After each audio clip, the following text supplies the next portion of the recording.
They see my disability, I see my ability.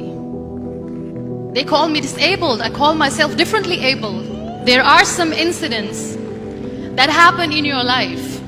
Those incidents break you, deform you, but they mold you into the best version of you. And the same thing happened to me. I was 18 years old when I got married.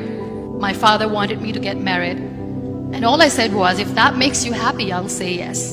And of course, it was never a happy marriage. Just about after 2 years of getting married, I met a car accident. Somehow my husband fell asleep and the car fell in the ditch. He managed to jump out, saved himself. I'm happy for him. But I stayed inside the car and I sustained a lot of injuries. The list is a bit long, don't get scared. The wrist was fractured. Shoulder bone and collarbone were fractured. My whole rib cage got fractured. And because of the rib cage injury, lungs and liver were badly injured. I couldn't breathe. I lost urine and bowel control. That's why I have to wear the bag wherever I go. 3 vertebrae of my backbone were completely crushed. And I got paralyzed for the rest of my life. I finally ended up in a hospital where I stayed for 2.5 months. I underwent multiple surgeries. One day, doctor came to me and he said, well, I heard that you wanted to be an artist, but you ended up being a housewife. I have a bad news for you. You won't be able to paint again because your wrist and your arm are so deformed, you won't be able to hold a pen again. Next day, doctor came to me and said, your spine injury is so bad, you won't be able to walk again. Because of your spine injury and the fixation that you have in your back, you won't be able to give birth to a child again. That day, I was devastated. I asked my mother, why me?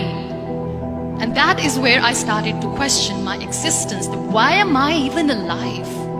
And that is where I realized that the words have the power to heal the soul. My mother said to me, this too shall pass. God has a greater plan for you. I don't know what it is, but He surely has. And in all that distress and grief, somehow or the other, those words were so magical that they kept me going. One day I asked my brothers, I know I have a deformed hand, but I'm tired of looking at these white walls in the hospital and wearing these white scrubs. I'm getting tired of this. I want to add more colors to my life. I want to do something. Bring me some colors, bring me some small canvas. I want to paint. So the very first painting I made was on my deathbed, where I painted for the very first time. It was not just an art piece or just my passion. It was my therapy. And then I was discharged and I went back home. And I went back home and I realized that I have developed a lot of pressure ulcers on my back and on my hip bone. I was unable to sit. There were a lot of infections in my body, a lot of allergies. So doctors wanted me to lie down on the bed straight for not 6 months, for not 1 year, for 2 years. I was bedridden, confined in that one room, looking outside the window, listening to the birds chirping, and thinking maybe there will be a time when we'll be going out with the family and enjoying the nature. That was the time where I realized how lucky people are. That is the time where I realized that the day I'm going to sit, I'm going to share this pain with everyone to make them realize how blessed they are, and they don't even consider them lucky. That day I decided that I'm going to fight my fears. We all have fears. Fear of unknown, fear of losing people, fear of losing health, money. We want to excel in career, we want to become famous, we want to get money. We are scared all the time. So I wrote down one by one all those fears. And I decided that I'm going to overcome these fears one at a time. You know what was my biggest fear? Divorce.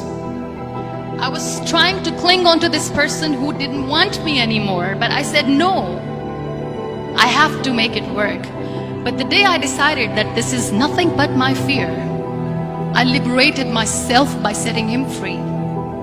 And I made myself emotionally so strong that the day I got the news that he's getting married, I sent him a text that I'm so happy for you and I wish you all the best.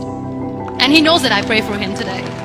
Number 2 was, I won't be able to be a mother again. And that was quite devastating for me. But then I realized there are so many children in the world, all they want is acceptance. So there is no point of crying, just go and adopt one. And that's what I did. People think that they will not be accepted by the people because we, in the world of perfect people, are imperfects.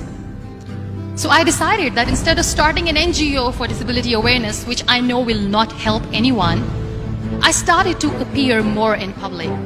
I started to paint. I decided that I'm going to join the national TV of Pakistan as an anchor person. And I've been doing a lot of shows for the last 3 years.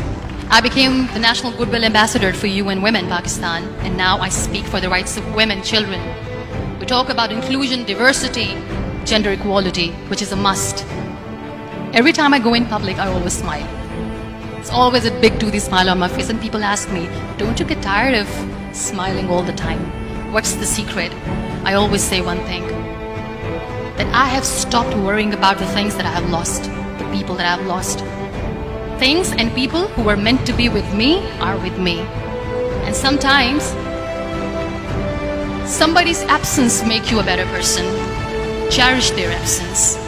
It's always a blessing in disguise. Live your life fully. Accept yourself the way you are. Be kind to yourself.